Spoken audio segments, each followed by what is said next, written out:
Hi guys, this is Fred Campos. Many of you know me as Full Custody Dad on Twitter, and I am doing my very first Facebook Live. Had a little trouble setting it up, and we'll get these bugs worked out. My goal is to provide a custody tip once a week from 12 to 12:15 every Wednesday Central Standard Time, and this is our very first episode, so I want to give a big shout out to all of you that will be viewing this. The idea of actually doing this on a weekly basis has been a suggestion made by several people, so hopefully this provides some interest to you. So who am I? I am Fred Campos. I have a daughter who is now 18 and grown and off to visit her mom and to college. I have been the custodial parent since she was 4 years old.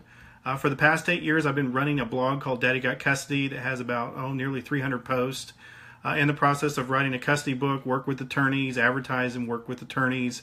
It's been suggested to me about almost 15 to 20 years ago that I write some of my ideas down as to how I gained custody, basically through a parenting perspective, not through a legal perspective. I'm a big fan of attorneys. Definitely think you should hire an attorney, but I'm also a good fan that the best custodial parent should be the parent that is the most qualified, and sometimes that happens to be the dads.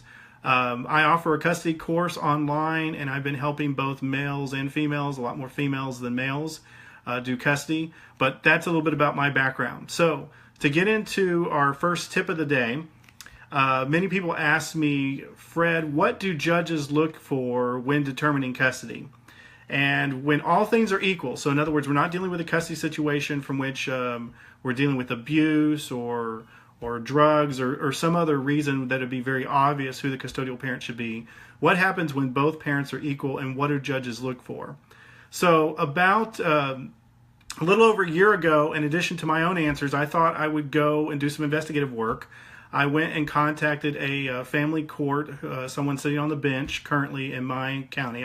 Currently I'm in Texas, Tarrant County. And I asked a few judges if they would let me interview them so I could get the answer to this question. And with a little bit of Chick-fil-A in hand, I actually got a sitting judge to sit down with me for lunch. And I proposed this question. I said, okay, you're dealing with a custody situation from which a mom and dad, and both of them are fairly good parents. What are the 5 determining factors that you look for in determining custody when things are basically equal? So after spending about an hour with her and asking these questions, this is the top 5 that she came up with. The number 1 is, the first issue is which parent is the most stable.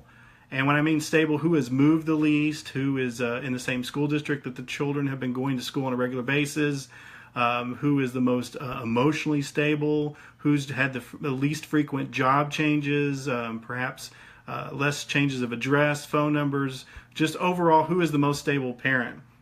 Number 2, and this is interesting to me, which parent is more kid-centric than the other parent?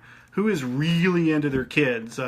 Who's very involved in the kids' activities and school, helps with homework? Other parents would say is just the super parent, whether that be the super mom or the super dad perspective.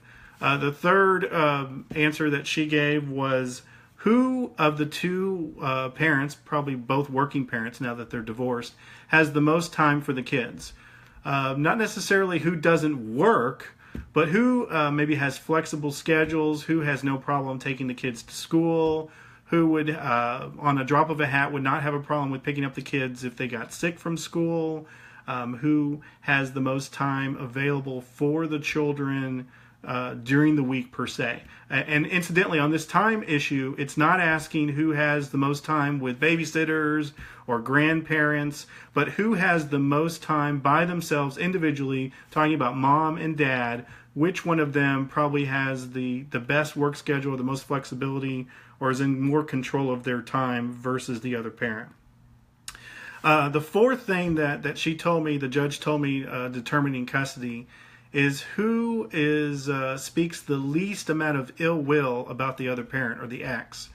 Who doesn't speak poorly of the other parent in front of the children. Basically, who is over the divorce and who would not be in a situation to ever, both in the presence of the children or outside the children, speak ill of their divorced partner.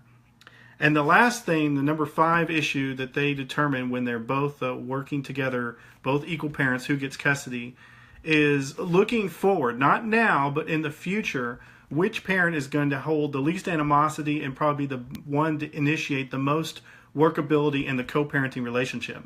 Because the deal is once you go through a divorce and custody issue, you have the rest of your life to work with the other person, your spouse. And who is going to make schedule changes or move or modify the visitation that's in the best interest of the kids, and dealing with the request or, vacation requests and things like that. So again, just to recap, in dealing with custody, you always have to focus on the issues that may be special cases, dealing with abuse or whatnots that is going to determine custody. But when we have two parents that are equal, and the judge, the sitting judge, or maybe even a caseworker has to determine who should get custody or who they recommend to be the most custodial parents. In my interview and lunch with the sitting judge, it was who is the most stable, who's the most kid-centric, who has the most time, who doesn't speak ill will of their kids, and last but not least, who has the most fair co-parenting or could co-parent again in the future. So that's it for today. I want to keep these short and sweet. Again, we're going to be having these custody tips, these little sessions, hopefully no more than about 15 minutes, every Wednesday Central Standard Time at 12 noon. I'm trying to work with some other software to make these a little better, but nonetheless, this is our very first episode that we're kicking off. A couple resources you might look into. Please check out our blog at www.daddygotcustody.com. And then number 2 is if you are in the throes of custody right now, we offer a course that we're currently redoing. It runs $19.97, and you can go to daddygotcustody.com/course. Until then, be great parents, love and hug on your kids, and I'll talk to you later. Thanks.